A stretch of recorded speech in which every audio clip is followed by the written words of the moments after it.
c'est une des caractéristiques de la maladie psychique, c'est qu'en général, elle ne se voit pas, elle est invisible, et puis quand elle se voit, elle est tout de suite stigmatisante.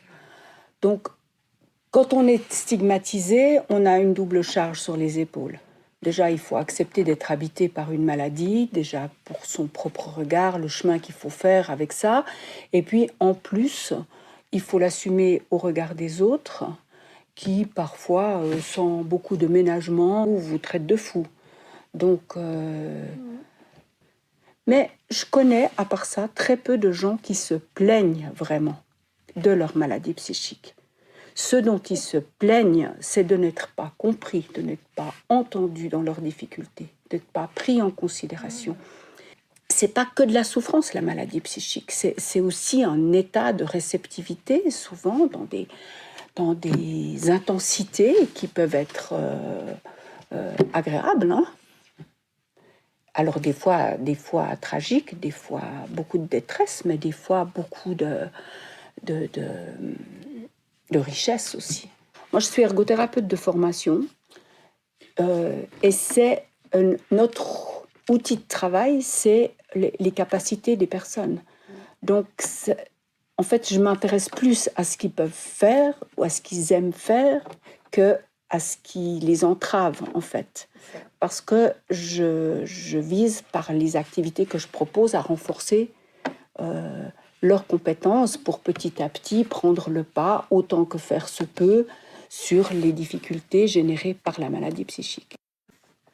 Tu raconterais l'épisode de ce monsieur qui était tout tranquille, tout calme, mais qui venait souvent à Galif, qui est décédé maintenant?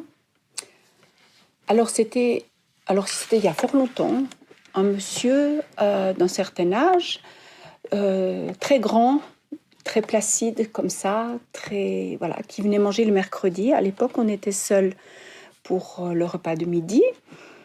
La table était mise avec des nappes, comme d'habitude. Tout était, les pots étaient sur la table, enfin tout était en place.